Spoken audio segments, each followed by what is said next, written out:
geedku marka uu yar yahay oo kaliya la toosin karaa ilmuhuna marka uu yar yahay ma qalbigiisa in nacayb iyo karaahi lagu abuuro waxaan u jeeday si aad ila fahanto horta video-gan ila soo daawo waxaade kulay war إن الكيرة وسوق حيوان كان يبيه وسوق أبى عادي فريسابو أبى عادي فريسابو حيوان استلوا حياة قال لي ما بحب حقات ليه إنسان ما له دنيا عرفتي تبى له عليه من دمك ربو عشان كني تبى له شيء أنا أساسا عايزين نبى مر اللي بهرولي يا الله ما عجيب كده شوية نودي وحن بس كفردي إيه يا أبو تبى له عليه المهم تبى له عليه عراك راك كفردي إسكو بس كسال غادي كريم وين مكانين أبو الرما ورعسايو يا خيره نبض ما مفرديس هذا نكان عروق طاق وقف سي جبي ثانيه أروح خنا يقولي وقت غالي وأنا قادنا أروح وذكرت أروح كسرنا يا دين ما تقولي أنت خاتيا من تاجين يا ولا بكرك وقف ميلاد كشيء دوبك نعرض صرح يا معني يوم ما فدي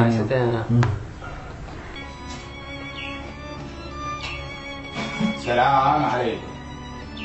وعليكم السلام حاجي سولو ما فدي أختي كلمة فدي يوم عرضت حلال يا ودك عرضت يربح حلال يا ودك هكو حلال يا بارد يروحنا كاشر حلال أبوي كان حلال وريه ومحاول الدرد أنا عرفت يروح حلال بارد يروح من كاشر ما قرني نحني اللي يروح شنا مع حني هكذا عرفت يروح قرب أنا إسكت صار يا تفيديو هاي ويدي لسه سياسي أنا حلال لا حول ولا قوة إلا بالله إيه يا أبي في إيه يعني وما حيسدني وصوت بدنا شهر كي والله كعب سنين ما بيحكي كرينه هذين الروح عندهم سحين إنسان كان سيدنا قصص بدنا قدر شكل إنسان دقدر يبلا يا اللي قرني صبح مركب سوق إحنا شهر كي والله كبقينا كان أكو قاضنا يا هذا قال أكو حلال ولا ما حاول يقول حنيه يجوكيني هذا حنيه ما المير باتين waxaan la yeeday muraatona kamili ma bixi karayno waa maxay waalidkayga xisadi waa maxay khalaas ya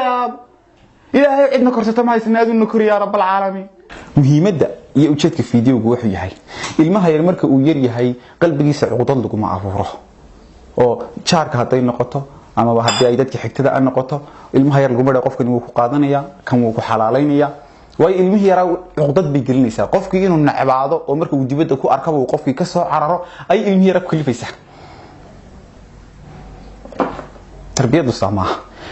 marka imka la eego ilmaha yara cadaanka waxa markuu iskuulka isagoo keecheeyo oo yar shayga ugu horeeya la baro ama loo dhiga waxa weeyaan waa in wadankiisa la jeclaysiiya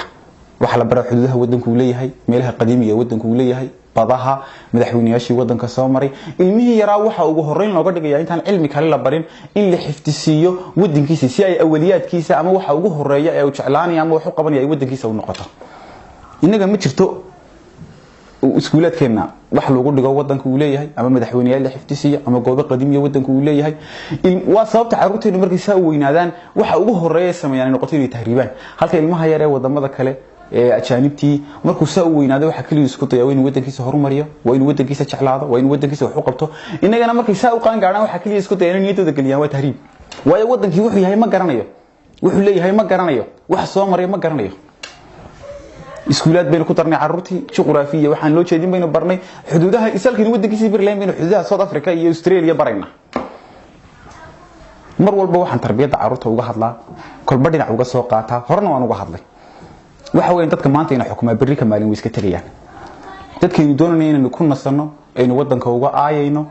aynu ku aaminayno waa kuwa maanta aynu soo kicinayno wajiilkayna soo kacaya kuwii doonayna bari wadanka inaynu kaga nasano